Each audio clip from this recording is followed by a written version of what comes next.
La lluvia dibujaba un suave patrón contra los altos ventanales, mientras Julia Dawson colocaba una sartén de cobre al fuego y observaba cómo un trozo de mantequilla se derretía formando un charco brillante.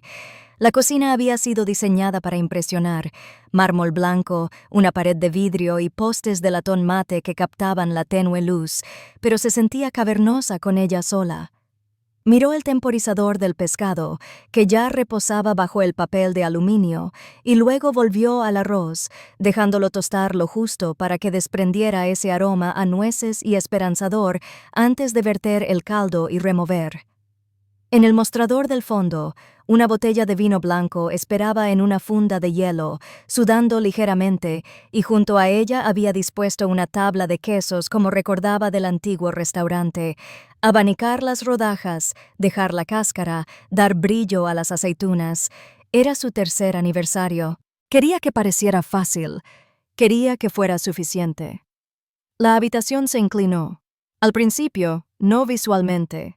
Algo dentro de ella se tambaleó como si su corazón hubiera dado un paso que no vio. Dejó el cucharón y agarró el borde de la encimera con ambas manos. El mármol estaba frío. Su visión se redujo a un túnel y luego se ensanchó como si una mano indecisa arrastrara los atenuadores del mundo. Inhala. Cuenta 3. Exhala. Cuenta 3. El latido en su pecho se hizo más lento, aunque un vino metálico y potente aún le acosaba los límites del oído. Llevaba semanas con episodios como este, repentinos y desagradables, y las visitas a la clínica habían sido tan amables como inútiles. Análisis normales, electrocardiograma normal. Mantente hidratada. Podría ser estrés. Vamos a monitorizarla. Se deslizó en un taburete hasta que se le pasó el vaivén. El risotto esperó pacientemente, el arroz pequeño y terco. Volvió a remover. ¿Probó? Reflexionó, añadió un toque de ralladura de limón para realzar la crema y sonrió al recordar al chef que solía enseñarle truquitos como ese en las tardes tranquilas. En aquel entonces vestía de negro y balanceaba 3 platos en un brazo, y nadie la había llamado señora Dawson. Emplató el pescado, un filete pálido y sedoso bajo una salsa que había conseguido con crema, jugos de la sartén y una cucharada secreta de Dijon, y revisó la mesa una vez más. Mantel, plata fina, 2 tallos de cristal que tintineaban cuando los colocaba demasiado juntos. Michael le envió un mensaje. Llegó tarde. No esperes. Se quedó mirando las palabras hasta que la pantalla se atenuó. Llegar tarde era una chaqueta de traje tirada sobre una silla a las 11:30. Un beso distraído que no llegó a su boca. El aroma de un vino caro de bar pegado a su corbata. Dejó el teléfono boca abajo en el mostrador, levantó la botella de vino y casi la dejó caer de inmediato cuando el suelo volvió a rodar. Un oleaje lento que no pudo ver. Se obligó a servirse solo un sorbo. Ese pequeño y normal movimiento la tranquilizó, y el vaso reflejó la luz como una promesa. La puerta principal se abrió. «¡Lo diste todo!», gritó Michael, con una voz radiante de aprobación que siempre sonaba a poco de actuar. Era guapo, con la elegancia de los hombres que contratan a otros para que recuerden sus preferencias, afeitado apurado, gemelos discretos, el tipo de reloj que no marcaba la hora, sino que la insinuaba. Le dio un beso en la mejilla, miró más allá de ella, a la mesa, luego al pescado. «Huele caro». «Solo es una cena», dijo ella, sonriendo porque no había costado nada. «Todo es algo», dijo, aflojándose la corbata. «¿Hiciste tú lo que sea ese arroz? ¿Risotto?». Asintió como si hubiera estado a punto de decirlo. «Y el vino, por favor, dime que no es dulce. Es seco». Su voz se apagó. El viento a través del marco de una puerta. Ella odiaba eso. Se sentaron. Él levantó el tenedor como si fuera árbitro de una competición, luego se detuvo. «¿Sabes?», dijo. «Me acorralaron después de una reunión hoy. La gente hace preguntas muy raras. ¿Ya tienen hijos? ¿Cuándo van a formar una familia? Juro que debería imprimir tarjetas de visita.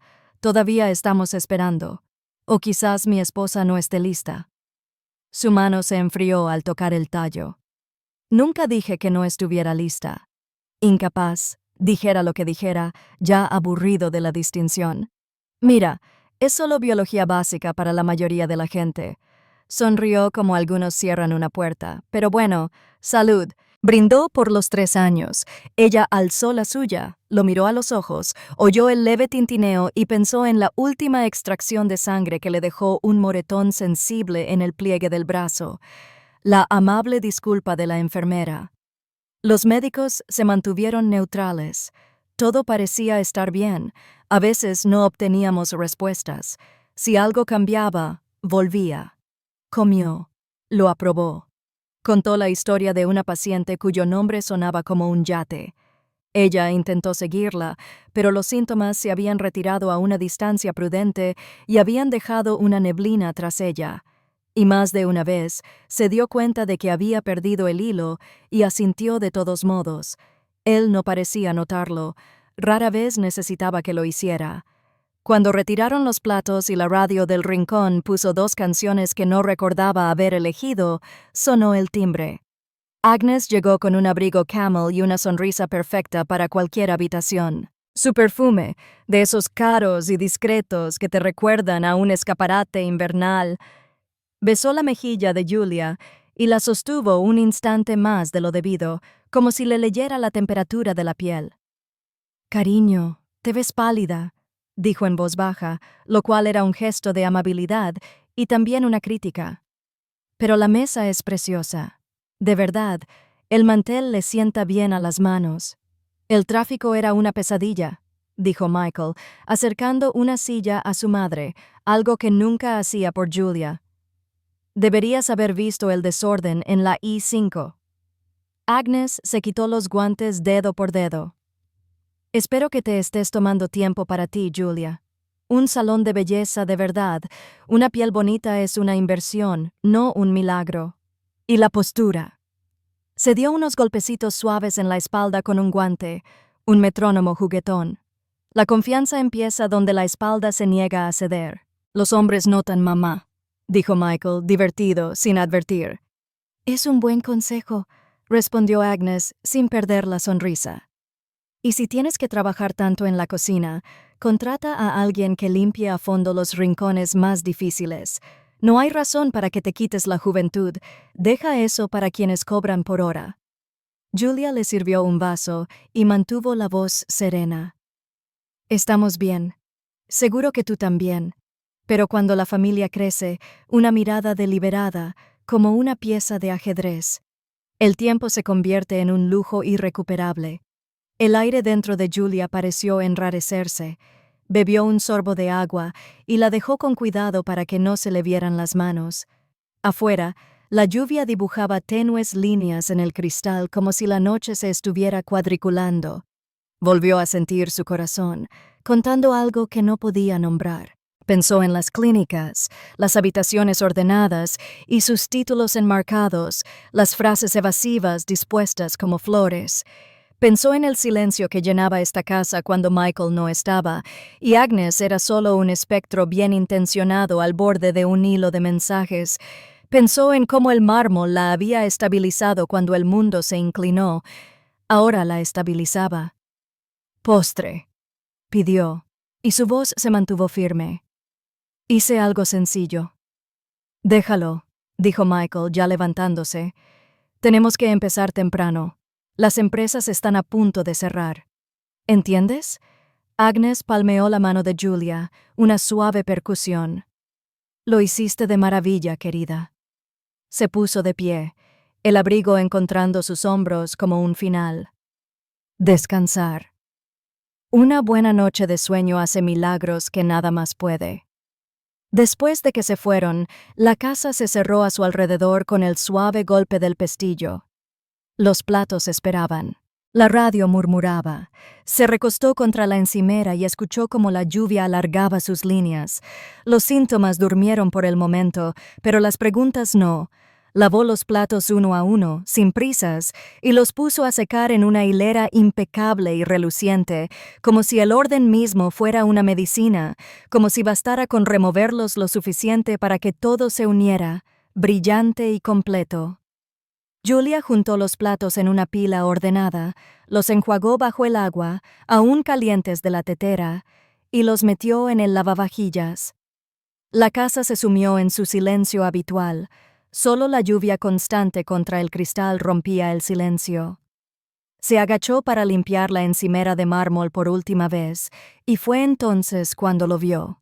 Un cartón aplastado estaba medio escondido en el fondo del cubo de basura de acero inoxidable. Al principio, pensó que eran restos del envase de alguna vitamina nueva que Michael había pedido. Siempre estaba probando suplementos de boutique, pero la letra no le resultaba familiar. Lo abrió. La caja contenía instrucciones europeas en letra densa, de esas que se doblan como un mapa.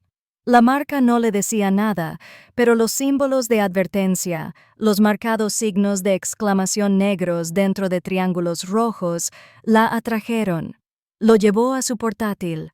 Una rápida búsqueda iluminó su cocina con más intensidad que cualquier bombilla.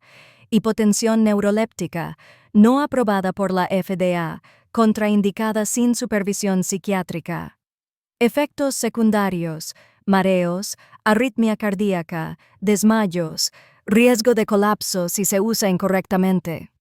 Su pulso se aceleró como si las palabras mismas lo hubieran desencadenado. Leyó testimonios en foros tranquilos, familiares frenéticos que describían desmayos repentinos, caídas repentinas de la presión arterial, noches y noches. Recordó sus propias visitas, los electrodos fríos del electrocardiograma, la sonrisa amable del médico. Todo parecía normal. Los bordes de la caja le marcaron tenues líneas en la palma de la mano mientras la llevaba al lavabo. Por un momento pensó en destrozarla, en dejar que el agua borrara la evidencia. ¿Pero evidencia de qué? Quizás Michael tenía muestras para otra persona. Quizás Agnes había insistido en algún experimento holístico. Las ideas sonaban débiles incluso mientras las ordenaba. Su teléfono estaba en la encimera. Marcó. La línea sonó una vez. ¿Qué? La voz de Michael la distrajo. Ruido de oficina en el silencio de la cocina. «Encontré algo», dijo, buscando calma. «Un cartón de medicamentos en la basura. Neurolépticos importados. ¿Compraste esto?» Una pausa, luego la leve carcajada de él. «Julia, no puedes andar rebuscando en la basura y autodiagnosticándote con Google. Suenas paranoica». «He estado enferma», le recordó con más suavidad. «Semanas ya, mareada, débil, mi corazón, estrés». Él la interrumpió. «Has estado leyendo demasiados blogs. Si algo anduviera mal, las clínicas lo habrían encontrado». No lo hicieron. Fin de la historia. «No vuelvas a llamarme al trabajo por la basura». El león se apagó. Sostuvo el teléfono hasta que la pantalla se atenuó. La lluvia había arreciado, manchando las ventanas con líneas que difuminaban las luces de la ciudad. Devolvió la caja al mostrador. Su presencia era más fuerte que el reloj de la pared. Si no se le hubiera ocurrido vaciar la basura ella misma, no la habría visto. Si no hubiera buscado, no habría sabido cuánto se parecían las advertencias a sus propias noches, aferrándose a la encimera mientras la habitación daba vueltas. Se sirvió agua y se obligó a beber un sorbo. El sabor era limpio, inofensivo, pero aún así se le hizo un nudo en la garganta. Tal vez la enfermedad no fuera casualidad, quizás no era su cuerpo quien la traicionaba. Guardó la caja en un cajón, fuera de la vista, pero no pudo acallar la verdad que ya se desvelaba. Algo deliberado podría estar ocurriendo, algo dentro de su casa. Apagó las luces de la cocina, pero la sospecha la acompañaba, susurrándole a cada paso por el parqué. Que su enfermedad podría no ser casual, y que la persona más cercana a ella podría ser la responsable. Las manos de Julia temblaron ligeramente mientras acomodaba la bolsa de la compra en el asiento del copiloto. Dentro, amortiguada entre capas de papel de seda como si fuera algo frágil, decía la pequeña caja negra que había comprado en el centro esa tarde. No era de unos grandes almacenes. Se había asegurado de ello. Salió del barrio, lejos de las tiendas habituales, y se adentró en una manzana llena de tiendas de electrónica y casas de empeño. El dependiente apenas levantó la vista cuando ella le pidió una cámara de seguridad discreta. Señaló un estante, mencionó 2 modelos y le pasó la tarjeta sin hacer comentarios. Para él, era solo una clienta más. Para ella, esto era sobrevivir. De vuelta en la entrada, se sentó un momento con el motor en marcha, escuchando el repiqueteo de la lluvia de Portland en el techo. La cámara no era grande, ni más grande que un pulgar, pero el peso de lo que podría capturar le oprimía el pecho. Llevó la bolsa dentro, con cuidado de no dejar el recibo en la basura de la cocina esta vez. La casa estaba en silencio. Michael aún no había llegado, y Agnes no llegaría hasta la cena. Julia cogió el taburete de la despensa y lo colocó cerca de la barra de desayuno. Sus dedos trabajaron con rapidez, desenvolvió el dispositivo, lo cargó lo justo y lo conectó a su portátil para probar la señal.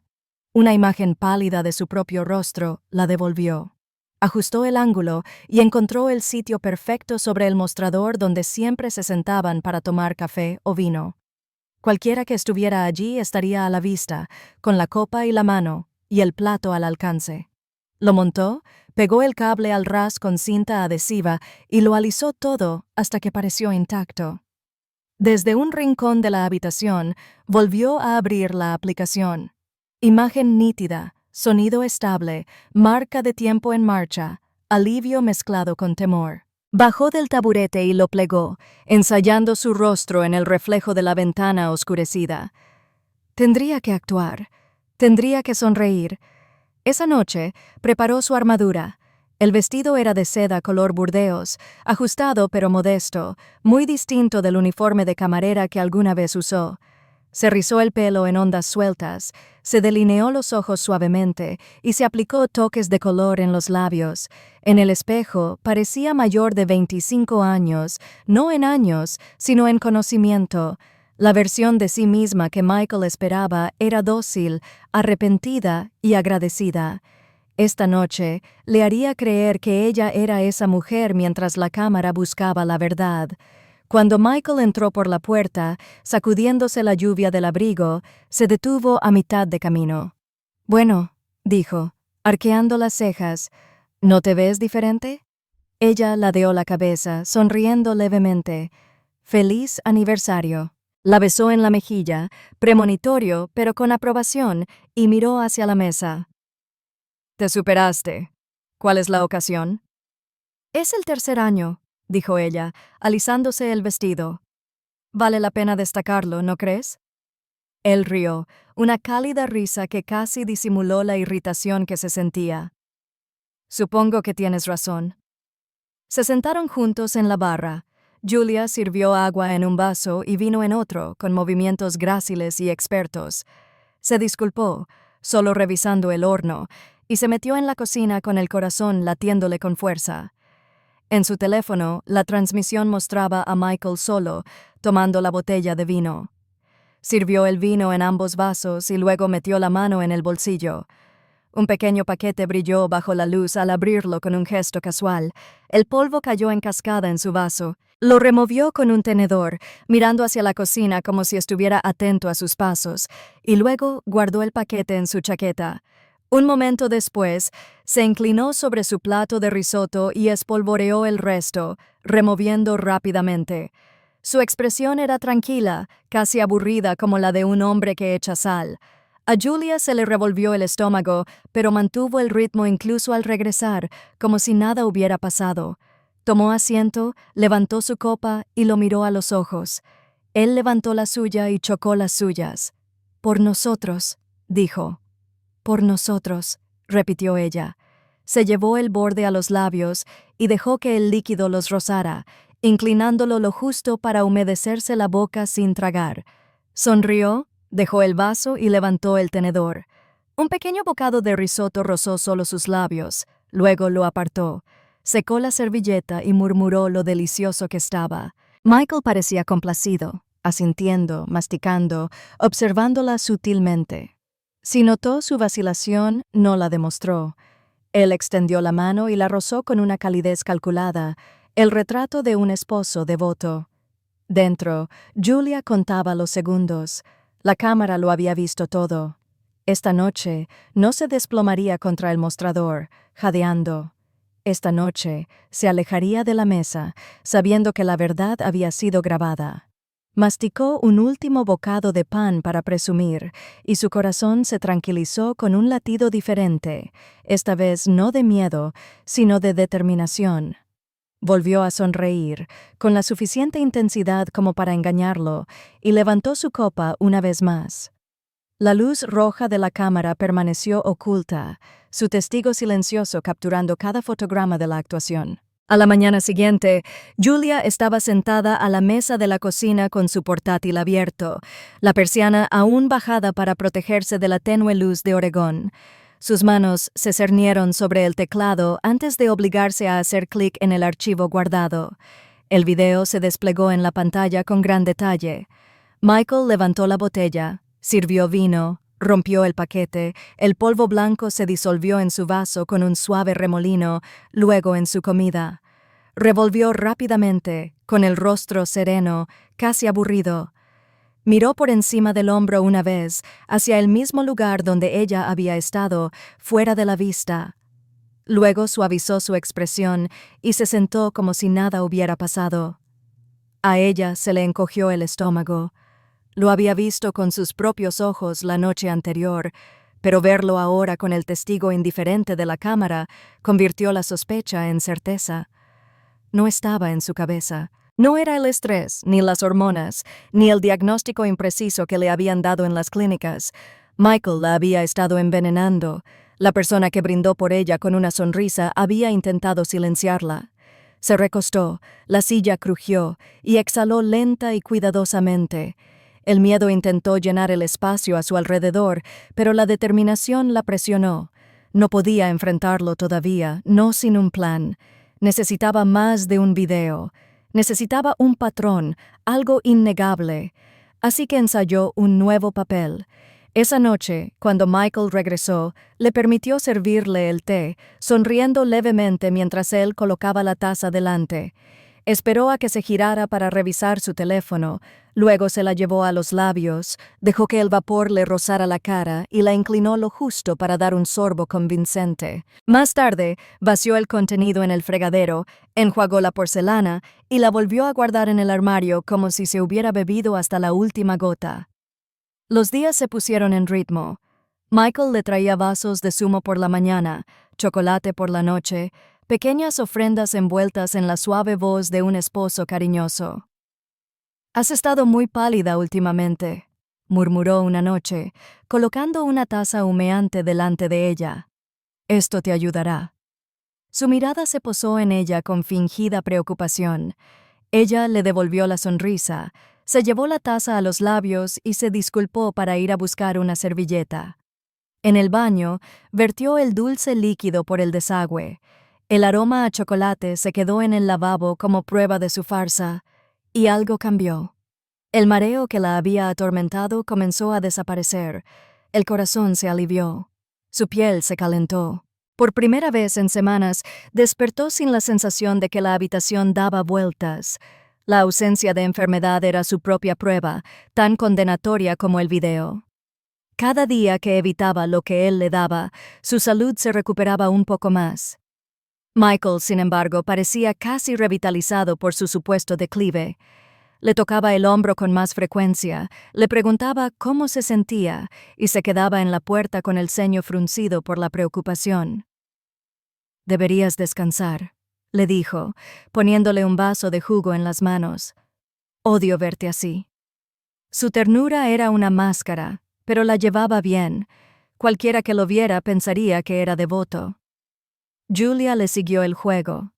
Dejó que su mano temblara levemente al aceptar el vaso. Asintió débilmente cuando él le sugirió que se acostara. Incluso apoyó la cabeza en el cojín mientras él veía la televisión, la imagen de una esposa frágil bajo el cuidado de su esposo. Mientras tanto, la bebida intacta se enfrió a su lado hasta que pudo llevarla silenciosamente al fregadero. Se convirtió en un juego de supervivencia, un juego del gato y el ratón en su propia casa. Él esperaba señales de colapso.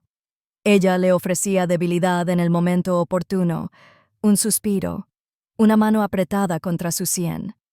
Él se acercaba más con cada gesto, su brazo rodeándola, su voz suave y persuasiva. Lo anotó todo, con cuidado de memorizar sus expresiones, sus palabras, cómo se le agudizaba la mirada cuando creía que no lo veía. Por la noche, cuando la casa se quedaba en silencio, volvía a la computadora portátil.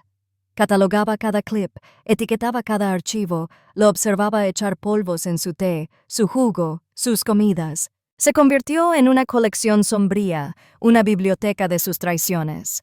Lo respaldó 2 veces en una memoria USB que escondió dentro de una caja de harina en la despensa y en la cuenta en la nube que él desconocía. Al final de la semana, Julia había recuperado la fuerza suficiente como para caminar por las habitaciones sin aferrarse a las paredes. Se soltó el pelo, se pintó los labios y se movió con la tranquila confianza de quien se prepara para la guerra. Michael se dio cuenta. «Pareces estar mejor», comentó una noche, con los ojos entrecerrados, calculador. «Supongo que sí», dijo ella, bebiendo un sorbo de agua que se había servido ella misma. La tensión entre ellos tensaba hilos invisibles que vibraban con cada gesto falso, con cada fingida amabilidad.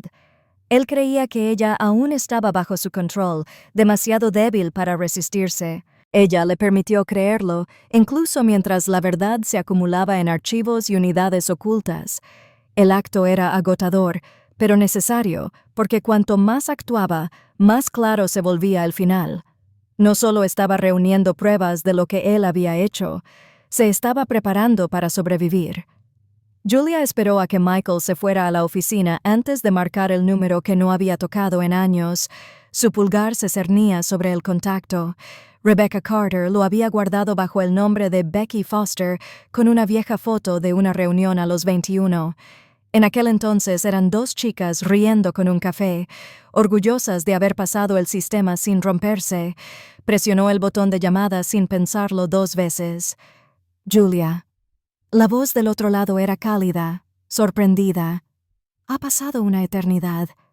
Julia cerró los ojos, apretando el teléfono con más fuerza. Necesito verte, Becky. Es urgente. En menos de 1 hora, se encontraron en un pequeño café cerca del centro. Uno que Julia eligió deliberadamente, un lugar que Michael nunca visitaba, entre una librería y una sastrería. La lluvia había amainado, dejando las calles resbaladizas y reflectantes, con letreros de neón que se filtraban sobre los charcos. Julius se sentó en la mesa frente a su amiga, y por un instante los años se desvanecieron. Becky aún tenía ese brillo decidido en sus ojos color avellana, la misma postura sensata. «Estás pálida», dijo Becky inmediatamente, extendiendo la mano sobre la mesa. «¿Qué pasa?», le contó Julia. No todo de golpe. Salió a pedazos, vacilante, pero lo suficiente como para que Becky frunciera el ceño con cada palabra. Los mareos, el cartón vacío en la basura, la cámara oculta, la grabación de Michael echando polvos en su vino. Para cuando terminó, las manos de Julia temblaban alrededor de su taza de café. Becky apretó la mandíbula. «Ese cabrón sabía que no me gustaba, pero esto es un intento de asesinato. Julia, tienes que ir a la policía». «No estoy lista». Julia susurró. «Necesito más. Si solo es un video, quizás encuentre una manera de justificarlo, de formarlo. Se le da bien. Es persuasivo». Becky se inclinó. «Entonces tendremos más. Pero no lo haces sola. Déjame ayudarte». Julia dudó y asintió. Confiar ya no era fácil, pero Becky había sido lo más cercano a una familia para ella. Durante los días siguientes, Becky puso sus palabras en práctica. Siguió a Michael después del trabajo. Su experiencia en el sector la hacía cautelosa y precisa. Tenía una cámara con teleobjetivo y nervios de acero. Una noche, Julia esperaba en su coche cuando Becky regresó, deslizándose en el asiento del copiloto con expresión tensa. «Hiciste bien en llamarme», dijo Becky, hojeando las fotos de su cámara. «Mira esto». Las imágenes eran nítidas a pesar de la llovizna. Michael, con un traje a medida, entraba en una cafetería, no con colegas, sino con una mujer que Julia reconoció al instante. Vanessa Miller, una vieja conocida de su círculo familiar. En las fotos, estaban demasiado cerca de la mesa, su mano rozando la de ella. La sonrisa de Vanessa se prolongaba con una inconfundible intimidad. Fotos posteriores los mostraban saliendo juntos y entrando en un hotel boutique en la esquina. Julia los miró fijamente hasta que la pantalla se volvió borrosa. Envenenarla no fue suficiente. Michael ya la había reemplazado en todos los sentidos. La traición se acumuló como ácido sobre viejas heridas. «Pensé que tal vez solo estaba distante», dijo Julia en voz baja, con la garganta irritada. «Que yo no era suficiente. Pero esto es deliberado. Quería que me fuera para poder vivir abiertamente con ella». La mano de Becky cubrió la suya. «Julia, escúchame. Necesitas protegerte legal, financiera y emocionalmente. Todo. Porque un hombre así no parará hasta asegurarse de que no puedes tocarlo». «He estado recopilando pruebas», admitió Julia. «Vídeos, archivos. He ocultado copias, pero no sé cuál es el siguiente paso. Ahí es donde entro yo». El tono de Becky se endureció.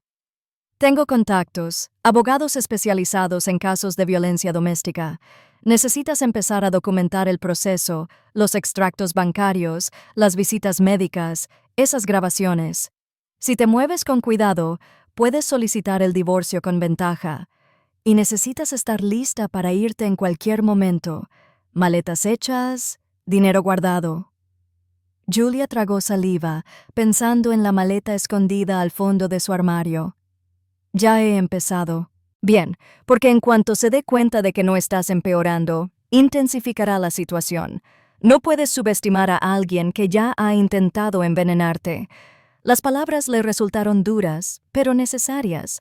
Julia asintió, con lágrimas resbalando a pesar de su determinación. Becky le apretó la mano. «Esta vez no estás sola», dijo Becky. «Intentó aislarte, pero estoy aquí y me quedaré hasta que salgas». Julia respiró con dificultad, sintiendo la verdad. Durante semanas había vivido bajo un techo cargado de sospecha y miedo, pero allí, frente a Becky, sintió que una pizca de fuerza regresaba. La evidencia de la infidelidad de Michael era como un cuchillo en su pecho, pero también un arma que podía empuñar. No era solo un marido que se había distanciado, era un hombre que quería borrar su cuerpo y su nombre, y ahora tenía pruebas tanto de su traición a su corazón como de su atentado contra su vida. El camino que le aguardaba era aterrador, pero al menos estaba despejado. Se prepararía, reuniría todo lo necesario y, cuando llegara el momento, no flaquearía. Michael había escrito su propia caída, y Julia, con Becky a su lado, se aseguraría de que el final fuera suyo. Julia esperó a que la casa se quedara lo suficientemente silenciosa como para oír el tic-tac del reloj en el pasillo. El coche de Michael estaba en la entrada, con su abrigo descuidadamente colgado sobre el brazo del sofá. Estaba en su estudio, sirviéndose una copa como si el mundo le debiera una. Julius estaba en la puerta, apretando contra el pecho una delgada carpeta negra. El pulso le latía en los oídos, pero su voz, al hablar, era tranquila. «Michael, tenemos que hablar». Se giró, vaso en mano, con una leve sonrisa. «Si se trata de cenar, pide comida. He tenido un día terrible. No se trata de cenar». Ella dio un paso adelante y dejó la carpeta sobre su escritorio. «Se trata de esto». Él frunció el ceño, dejó el vaso a un lado y abrió la tapa. Dentro había fotos impresas, granuladas pero nítidas. Michael vertiendo polvo blanco en el vino de ella, en su plato. En otra foto aparecía del brazo de Vanessa Miller entrando en un hotel, con el rostro pálido y luego tenso por el desprecio. ¿Qué se supone que es esto? Su risa era frágil. Capturas de pantalla, imágenes fuera de contexto. «Te has vuelto loco». «Es un video», dijo Julia con voz serena. «Horas de grabación, cada paquete, cada vaso que manipulaste. Y Becky te siguió. Tiene los originales. El romance, el envenenamiento, todo está documentado. Cerró la carpeta de golpe, con los ojos brillantes. Pequeño parásito desagradecido. Te acogí y te convertí en alguien, ¿y así es como me lo pagas? Escondiéndote con cámaras como un espía. Las manos de Julia estaban firmes. Tienes dos opciones, Michael. Firmas los papeles del divorcio esta noche, o voy a la comisaría mañana por la mañana con estas pruebas. El intento de asesinato es un delito grave. Lo perderás todo. Tu empresa, tu reputación, tu libertad. Su voz se alzó, con veneno impregnando cada sílaba. ¿Crees que alguien te creerá? No eras nada cuando te conocí. Solo una chica con callos de tanto cargar platos. Sin mí, todavía estarías fregando mesas. Se le hizo un nudo en la garganta, pero no vaciló. Sin ti, seguiría viva. Esa es la diferencia. Por un instante, la masa se quebró. Él la vio. Su seguridad, su fuerza, la absoluta ausencia de miedo. Su mano se movió nerviosamente hacia la carpeta, pero luego la dejó caer. Se hundió en la silla, murmurando entre dientes, y tomó el bolígrafo que ella había dejado junto a los papeles. «Te arrepentirás de esto», siseó mientras garabateaba su nombre. «¿Crees que puedes salir indemne? Nunca encontrarás a otro hombre como yo». Juliet recogió las hojas de firmas, las metió en su bolso y lo miró a los ojos. Ese es el punto. Salió del estudio antes de que él pudiera soltar otro insulto. Arriba, abrió el armario y sacó de las sombras la maleta que había preparado días atrás. Solo lo esencial: ropa, dinero en efectivo, copias de las pruebas. Cerró la cremallera sin dudarlo. Su mano rozó el pomo de la puerta y, por primera vez en semanas, el mareo desapareció. La casa olía a su colonia, a caro pulimento para madera, a noches que había pasado con miedo. Se detuvo en la puerta y salió sin mirar atrás. Afuera, la lluvia se había convertido en neblina, suavizando las luces de la calle hasta convertirlas en halos. Cargó la maleta en el maletero del coche, se sentó en el asiento del conductor y arrancó el motor. Los neumáticos susurraron contra el asfalto mojado mientras arrancaba, y la casa de los Dawson se encogió en el retrovisor hasta convertirse en una sombra más entre muchas. Su pecho se aflojaba con cada kilómetro. Tenía pruebas. Tenía libertad y lo había sobrevivido. La vida que le esperaba era incierta, pero era suya. Por primera vez en mucho tiempo, eso le bastaba. La comisaría del centro de Portland olía ligeramente a café rancio y a papeleo que había estado expuesto demasiado tiempo bajo una luz fluorescente. Julia pasó junto a la recepción con la carpeta apretada contra las costillas. Ya había presentado los papeles del divorcio, pero su mente seguía intranquila. Había llamado antes, preguntado por el capitán Leonard Cooper, y la recepcionista la dejó pasar con la familiaridad de alguien acostumbrado a los supervivientes que buscan refugio. Leo esperaba en su despacho, un espacio que soportaba el peso de 2 décadas en el cuerpo. Menciones honoríficas en la pared, una estantería repleta de manuales de derecho y libros de bolsillo desgastados, las persianas inclinadas para bloquear el resplandor de la tarde gris. Se quedó de pie cuando ella entró, alto y corpulento. Su cabello tenía destellos plateados. Por un instante, no fue el capitán Cooper, sino el chico del hogar de acogida que una vez le había dado una galleta robada y le había prometido que siempre la apoyaría.